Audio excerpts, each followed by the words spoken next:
1610 সালে মূলত রাজধানী ঢাকা রাজধানী হিসাবে স্বীকৃতি পায়। এই ঢাকা শহর বুড়িগঙ্গা নদীর তীরে অবস্থিত, আর এই বুড়িগঙ্গার কোল ঘেঁষেই একটি গুরুত্বপূর্ণ জনপদ, নাম ফরাসগঞ্জ। এই ফরাসগঞ্জে রয়েছে অসংখ্য গুরুত্বপূর্ণ এবং প্রাচীন নিদর্শন। তার মধ্যে আমার পিছনে যে স্থাপনা দেখতে পাচ্ছেন, লালকুঠি বা নর্থব্রুক হল, এর সামনেই রয়েছে মঙ্গলালয়, রয়েছে লক্ষ্মী ভিলা, রয়েছে ঢাকার প্রথম 5 তারকা মানের হোটেল রূপলাল হাউস, এছাড়াও রয়েছে বিবিকা রওজা। টু দ্য ফোকাসের আজকের পর্বে আমরা আপনাদের কাছে তুলে ধরার চেষ্টা করব রাজধানীর একটি গুরুত্বপূর্ণ জনপদ ফরাসগঞ্জের ঐতিহাসিক কিছু গুরুত্বপূর্ণ স্থাপনা নিয়ে একটি সংক্ষিপ্ত তথ্যচিত্র। আশা করছি পুরো ভিডিও জুড়ে আপনারা আমাদের সাথেই থাকবেন। 52 বাজার 53 গলির এই পুরান ঢাকা 1740 সালের দিকে এই এলাকাতেই স্থায়ী বসতি গড়ে তুলেছিলেন এদেশে ব্যবসা করতে আসা ফ্রেঞ্চ বা ফরাসিরা। সেই ফরাসি থেকেই ফরাস আর বাজারের প্রতিশব্দ গঞ্জ, এই মিলে এলাকার নামকরণ করা হয় ফরাসগঞ্জ। এখানকার প্রাচীন বাড়িগুলো যে স্থাপত্যশৈলী লক্ষণীয়, তাতে ফরাসি ঐতিহ্যের ছাপ ফুটে ওঠে। বুড়িগঙ্গা নদীর পার ঘেঁষে ফরাসগঞ্জের রাস্তার দুই ধারে যাবতীয় মশলা আর শুকনো বাজারের আড়ত। আলু, পেঁয়াজ, হলুদের বস্তার ঝাঁঝালো গন্ধ আর শুকনো মরিচের ঝাল নাকে এসে লাগছিল হাঁটতে হাঁটতে। পরন্তু দুপুরে ট্রাক আর ভ্যানে মালামাল তৈরির ব্যস্ততা, রাস্তা জুড়ে ছিল জ্যাম।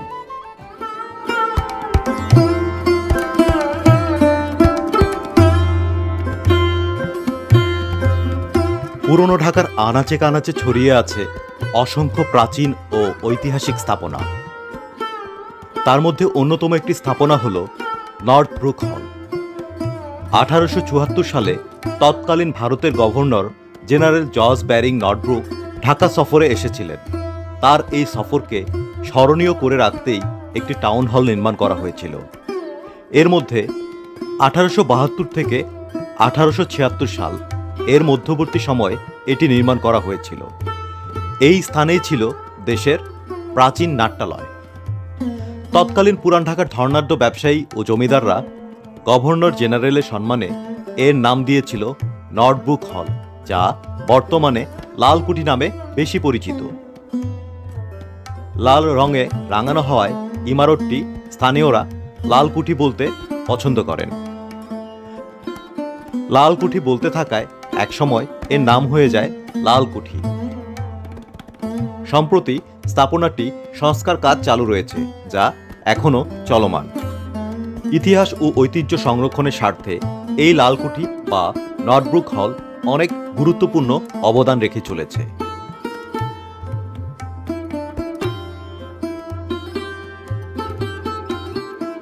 ওয়াইজঘাট সংলগ্ন স্থানে খাড়া উত্তরে 4টি অষ্টভুজ আকৃতির মিনার বিশিষ্ট ভবনটি একসময়ের ঢাকার দৃষ্টিনন্দন স্থাপনার মধ্যে ছিল অন্যতম।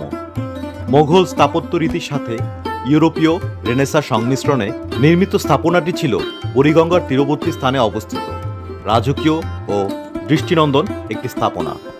1926 সালে ঢাকা পৌরসভা ও পিপলস অ্যাসোসিয়েশনের পক্ষে রবীন্দ্রনাথ ঠাকুরকে জমকালো অনুষ্ঠানের মাধ্যমে সম্বর্ধনা দেওয়া হয়েছিল এই লালকুঠিতে। পাঠিত হয়েছিল মানপত্র। সদরঘাট যেতেই যে পার্কটি চোখে পড়ে তার নাম ভিক্টোরিয়া পার্ক, যা বর্তমানে বাহাদুর শাহ পার্ক নামেও বেশ পরিচিত। এই পার্কের শেষ অংশ থেকে সদরঘাটের চাঁদপুর টার্মিনাল পর্যন্ত যে রোডটি এসেছে তারও নামকরণ হয়েছিল নর্থব্রুক হল রোড নামে। গাজীপুরের রাজেন্দ্রপুর চৌরাস্তা, ক্যান্টনমেন্ট, ভাওয়াল উদ্যান সবই পরিচিত। এই ভাওয়ালের রাজা রাজেন্দ্র নারায়ণ রায় চৌধুরী নর্থব্রুক হল নির্মাণে দিয়েছিলেন 10,000 টাকা। 1882-তে এই টাউন হলকে পাঠাগারে রূপান্তর করা হয়। জনসন হল নামে একটি ক্লাবঘরও সংযুক্ত করা হয়। 1887 সালে এখানে বিলেত থেকে কিছু সংখ্যক বইও আনা হয়েছিল। এটি ছিল দেশের অন্যতম এক পাঠাগার, যাতে দেশি বিদেশি 10,000-এর বেশি বই ছিল। পাকিস্তান আমল থেকে এই পাঠাগারটি অবহেলায় পড়ে যায়। মুক্তিযুদ্ধ চলাকালীন অসংখ্য বই নষ্ট করা হয়েছিল।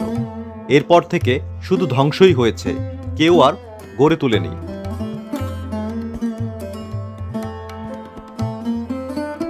অতি সম্প্রতি ভবনটি তার আসল অবয়ব ঠিক রেখে সংস্কার কাজ চলছে।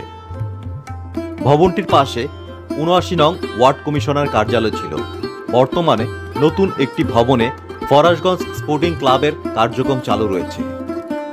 সঠিক সংস্কার এবং পুরানো ঐতিহ্য ফিরিয়ে আনার ক্ষেত্রে এই নটবুক হলটি একটি গুরুত্বপূর্ণ স্থাপনা।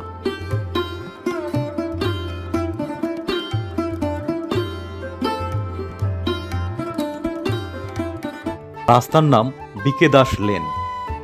বিংশ শতাব্দীর শুরুর দিকে বসন্ত কুমার দাস নামে এক ব্যবসায়ী বরিশাল থেকে এসে বুড়িগঙ্গার পাড়ে এই এলাকাতে গড়ে তুলেছিলেন তার আবাস। ব্যবসায় প্রসিদ্ধির সঙ্গে সঙ্গে পরোপকারী হিসাবেও তার ছিল বেশ নামডাক।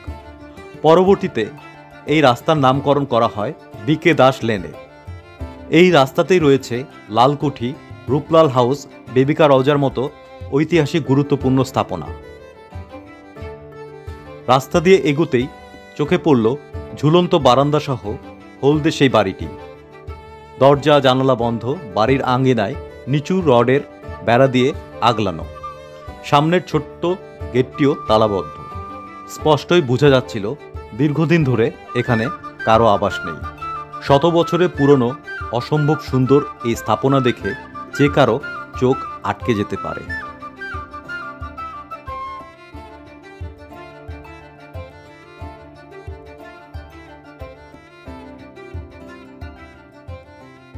বিকে দাস লেন, যার নামে সেই প্রখ্যাত ব্যবসায়ী বসন্ত কুমার দাসের বাড়ি এটি ফরাসগঞ্জের ৭৯তম ওয়ার্ডে অবস্থিত। বসন্ত কুমার দাস ছিলেন বরিশাল এলাকার অধিবাসী। মাত্র ১২ বছর বয়সে তিনি ঢাকায় চলে আসেন। তারপর ইট, কাঠ, শাখা, কাপড়ের ব্যবসা করেন এই বসন্ত কুমার। ২০ শতকের শুরুতে বসন্ত কুমারের ব্যবসা যখন বেশ জমজমাট, ঠিক সে সময় ১৯১১ সালে গড়ে তোলেন এই বাড়িটি। আসরারুল হোসেন ছিলেন তৎকালীন কলকাতার একজন নামকরা ব্যারিস্টার। এক মামলা সূত্রে তার সাথে পরিচয় হয়েছিল। পূর্ব পাকিস্তানে ১৯৫০ সালের দাঙ্গায় বসন্ত কুমার দাসের পরিবার বেশ ক্ষতিগ্রস্ত হয়ে পড়ে। এরপর দেশ ছেড়ে যাওয়ার সিদ্ধান্ত নেন। সে সময় বসন্ত কুমারের পরিবারের সাথে আসরারুল হোসেনের পরিবারের চুক্তি হয় বাড়ি অদল বদলের। বসন্ত কুমার দাসের লক্ষ্মী ভিলা ছিল অনন্য স্থাপত্যশৈলী আর জাঁকজমক অভিজাতপূর্ণ একটি বাসস্থান। বিশাল হল, ঘরে দামি আসবাবপত্র, পাশাপাশি ছিল বিলিয়ার্ড খেলার ব্যবস্থা। জাঁকজমকের দিক দিয়ে আসরারুল হোসেনের কলকাতার বাড়ি এর ধারের কাছে ছিল না। তবে কলকাতার অভিজাত এলাকা পার্ক সার্কাসের পাশেই শেক্সপিয়ার সরণিতে অবস্থান ছিল সেই বাড়িটির।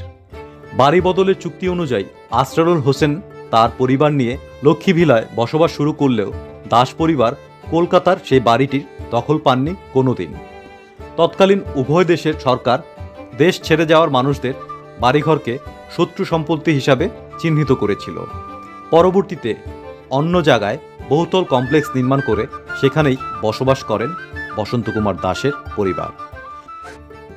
বেশ কয়েক বছর সপরিবারে লক্ষ্মী ভিলায় থাকার পর আসরারুল হোসেন বাড়িটিকে তার ল ফার্মের অফিসে পরিণত করেন। আসরারুল হোসেনের ছেলে আজমালুল হোসেনের তত্ত্বাবধানে ২০২৩ সালে বাড়িটির মূল কাঠামো সংস্কার করার উদ্যোগ নেন। বাড়িটির দেয়ালের কারুকার্যগুলো বারবার ভেসে উঠছিল চোখের সামনে।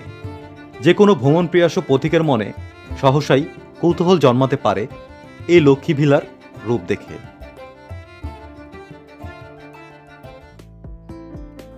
দেখে চেনার উপায় নেই, এই ভবনটি ছিল একটা সময়ে জৌলুসপূর্ণ বাড়ি। এই বাড়িতেই বসত নিয়মিত গানের আসর। সেই আসর মাতিয়ে দিতেন ওস্তাদ আলাউদ্দিন খাঁ, ওস্তাদ ওয়ালিউল্লাহ খাঁ কিংবা লক্ষ্মী দেবীরা। এই বাড়িতে কবি কাজী নজরুল ইসলামের স্মৃতিধন্য। কবি এখানে পা রেখেছেন বেশ কয়েকবার। সেই বাড়িটি এখন পরিণত হয়েছে মশলার আড়তে। বাড়ির ভিতরে গড়ে উঠেছে একাধিক ব্যবসা প্রতিষ্ঠান। ইংরেজরা এখানে যখন ব্যবসা করতে আসতেন তখন সে সময় এখানে ২০০ টাকায় রাত্রি যাপন করতেন। তাই অনেকে এটিকে ঢাকার প্রথম 5 স্টার হোটেল বলেও থাকেন। পুরান ঢাকার ফরাসগঞ্জ রোডের দিকে একটু এগিয়ে গেলেই রাস্তার ডান দিকে দেখা মিলবে 1800 শতকের আর্মেনিয়ানদের তৈরি ঢাকার বিখ্যাত বাড়ি রূপলাল হাউস। ঢাকার সবচেয়ে বড় বাড়িগুলির মধ্যে এটি অন্যতম। রূপলাল হাউস তার রূপ হারিয়ে ফেলেছে অনেক আগেই, এখন এর অস্তিত্ব প্রায় বিলুপ্তির পথে।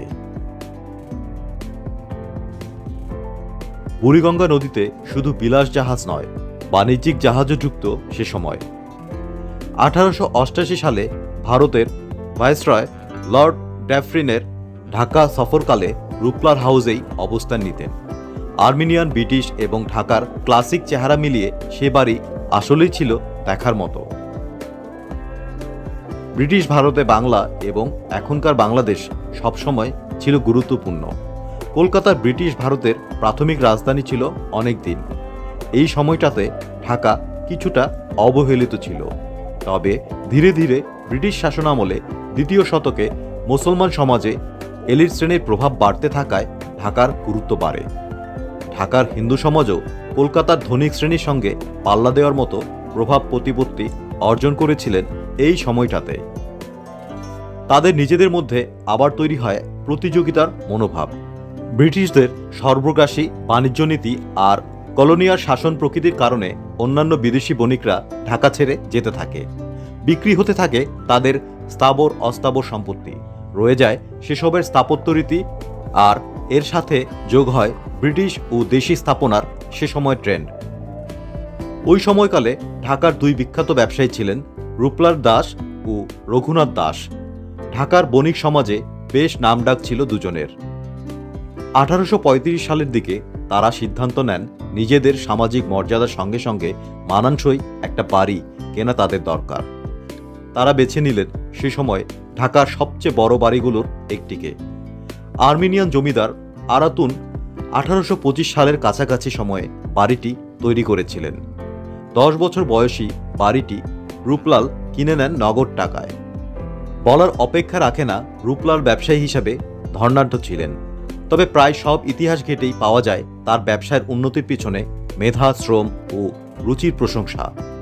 বাড়ির ব্যাপারেও শুধু বাড়ি কিনেই খুশি হননি, নিজের পছন্দ ও চাহিদা রুচির সমন্বয়ে পুনর্নির্মাণ করেছিলেন এই বাড়িটি।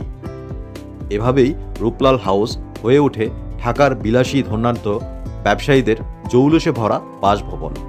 ছাত্র হিসাবে মেধাবী ছিলেন। প্রবেশিকা পরীক্ষায় পেয়েছিলেন মেধাকমের জন্য 10 টাকার বৃত্তি। ব্যবসা জীবন শুরু করেছিলেন লগ্নি ব্যবসা করে, তাও একদম পথে পাটের তৈরি বস্তা বিছিয়ে হকারের মতো। সেখান থেকে মেধার জোরেই উঠে যান ঢাকার শহরের সবচেয়ে ধনাঢ্য ব্যবসায়ীর কাতারে, আর মানুষ হিসাবে ছিলেন ভয়াবহ বিলাসী। এই বাড়ি পুনর্নির্মাণের কাজ তিনি দেন কলকাতার বিখ্যাত British engineering company Martin and কোংয়ের হাতে। বিশাল নির্মাণযজ্ঞে ব্যবহার করা হয় স্থানীয়ভাবে পোড়ানো ইট আর প্রচুর লোহা। নির্মাণ কাজ চলছিল দীর্ঘ সময়।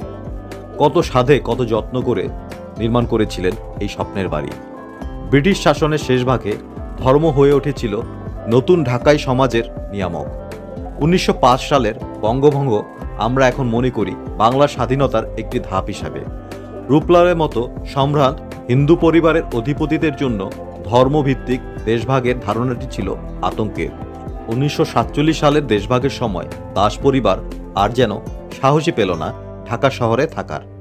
বাড়ি বিক্রি করে চলে গেলেন সীমানা পেরিয়ে। দেশভাগের 8-10টি বিয়োগান্তের সম্পর্কের মতো শেষ হয়ে গেল দাস পরিবারের সঙ্গে অভিজাত ঢাকার স্মৃতি। বাড়ির মালিকানা নিয়ে দলাদলি শুরু হয় তখন থেকেই। তবে 1958 সালে মোহাম্মদ সিদ্দিক জামাল রূপলাল হাউস কিনে নেন, নাম দেন জামাল হাউস। পুরনো ঢাকার ঐতিহ্যবাহী বাড়িটির শরীরে এখনও এই নামটি রয়েছে।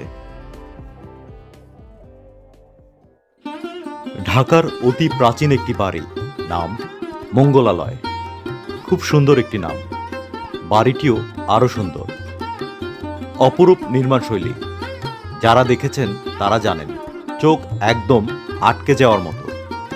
এটি ঢাকার ইতিহাস ঐতিহ্যের অমূল্য স্মারক। সাধারণ মানুষকে তো ভীষণই কৌতূহলী করে তোলে, সেই সাথে অতীতে ফিরিয়ে নিয়ে যায়। মঙ্গলালয় পুরান ঢাকার ফরাশগঞ্জে অবস্থিত। এই ফরাশগঞ্জের ইতিহাসও কম চমকপ্রদ নয়। একটু বলে নেওয়া যাক, 18 শতকে ঢাকার ফরাসি বণিকদের বাণিজ্যিক কেন্দ্র ছিল এই ফরাসগঞ্জ। বিপুল অর্থবিত্তের মালিক ছিলেন এই বণিকরা। এই এলাকাটিকে বিশেষভাবে গড়ে নিয়েছিলেন। তাই প্রাচীন ঢাকার অত্যন্ত গুরুত্বপূর্ণ ও ঐতিহাসিক স্থাপনার খোঁজ করতে এখনও ফরাসগঞ্জে যেতে হয়। সেই যুগ কালকে তুলে ধরার মতো অনেক স্থাপনা সেখানে ছিল। এখনও অবশিষ্ট আছে রূপলাল হাউসের মতো অনেক কিছু। রূপলাল হাউসের কথা তো সবারই জানা। প্রতিদিনই অসংখ্য পর্যটক ছুটে আসছেন এই স্থাপনাটি দেখতে। এরকমই আরেকটি স্থাপনা মঙ্গলালয়। অভিন্ন প্রেক্ষাপটে বিকে দাস রোডে বাড়িটি নির্মিত হয়েছিল। ঐতিহ্যপ্রেমীরা পুরান ঢাকার অলিগলি ঘুরে সেখানে ঠিক পৌঁছে যান। এত আগে কি করে এমন আকর্ষণীয় একটি ভবন নির্মিত হয়েছিল ভেবে কুল কিনারা পান না। ভবনটির প্রাথমিক তথ্য কংক্রিটে গায়ে করা রিলিফ ওয়ার্কে এখনও দৃশ্যমান। একেবারে উপরের দিকে রোমান হরফে মঙ্গলালয় নামটি লেখা আছে। একইভাবে উল্লেখ করা আছে এর নির্মাণ সাল। সেই অনুযায়ী এটি 1915 সালে নির্মিত। ইতিহাসবিদদের মতে মঙ্গলালয় নির্মাণ করেন আশুতোষ দাস। ফরাসগঞ্জের অন্যান্য জমিদার ব্যবসায়ীদের মতো তিনিও নানা রকম ব্যবসা করতেন। সফল ব্যবসায়ী এবং শৌখিন মানুষ ছিলেন তিনি। এ কারণেই তার দ্বারা আইকনিক ভবন নির্মাণ করা সম্ভব হয়েছিল। ধারণা করা হয় এই বাড়িতেই তিনি সপরিবারে বসবাস করতেন। স্বপ্নের দ্বিতল ভবনটি নানাভাবে অলঙ্করণ করেছিলেন তিনি। ভবনের সামনের অবয়বে ছিল ডিটেইল কারুকাজ। একতলায় মূল প্রবেশপথে একাধিক খিলান। প্রতিটি খিলানের উপরে গোলাকার কার্তুস ছিল। হাই রিলিফে অনিন্দ্য সুন্দর ফিগারেটিভ কাজ করা হয়েছিল। ছাদের উপর ছিল অলঙ্করণ করা 3টি ত্রিভুজাকৃতির পেডিমেন্ট।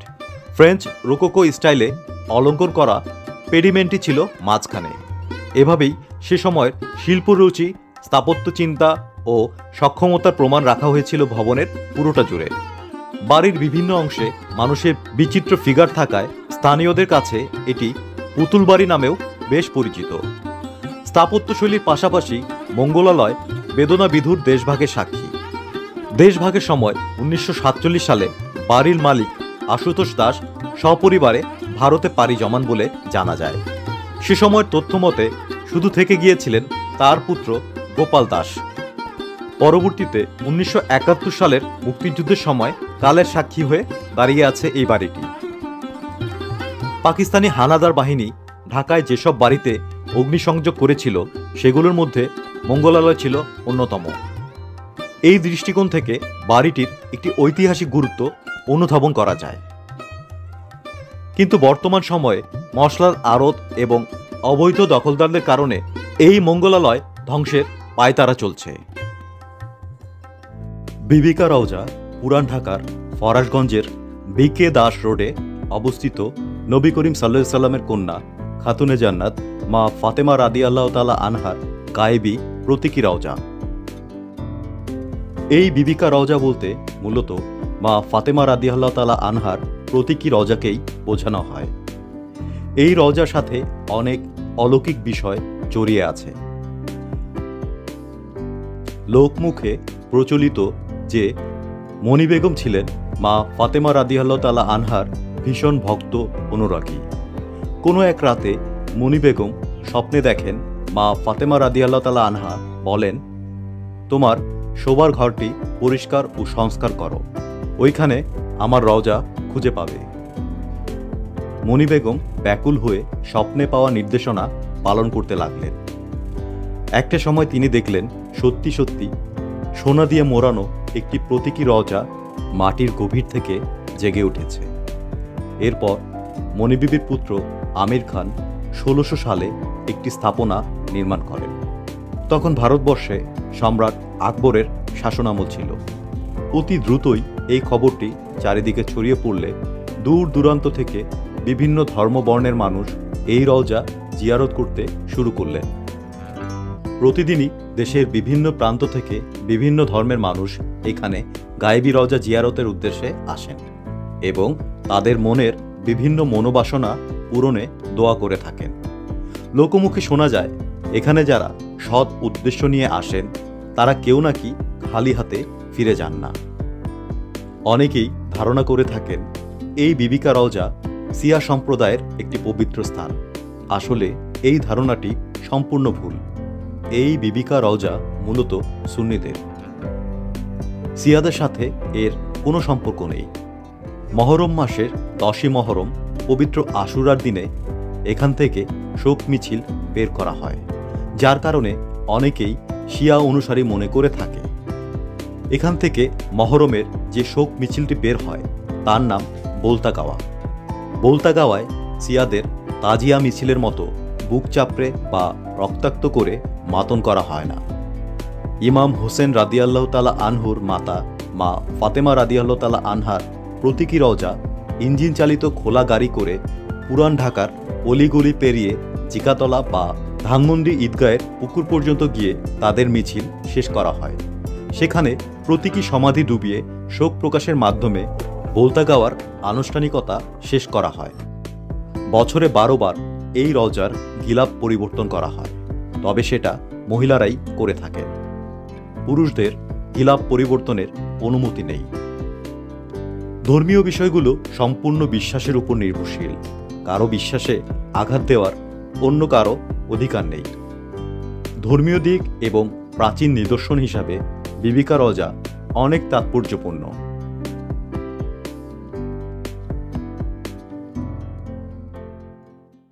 দর্শক বন্ধুরা, টু দ্য ফোকাসের আজকের পর্বে আমরা আপনাদের কাছে তুলে ধরার চেষ্টা করলাম ফরাসগঞ্জের গুরুত্বপূর্ণ প্রাচীন নিদর্শন নিয়ে একটি সংক্ষিপ্ত তথ্যচিত্র। টু দ্য ফোকাস মূলত তথ্য ও বিনোদনমূলক একটি ইউটিউব চ্যানেল। নিত্য নতুন ভিডিও দেখতে টু দ্য ফোকাস ইউটিউব চ্যানেলটি এখনই সাবস্ক্রাইব করুন। এছাড়া লাইক, কমেন্ট ও শেয়ার করে আমাদের সাথেই থাকুন, কারণ আপনাদের লাইক, কমেন্ট ও শেয়ার আমাদেরকে নিত্য নতুন ভিডিও তৈরিতে অনেক বেশি অনুপ্রাণিত করে।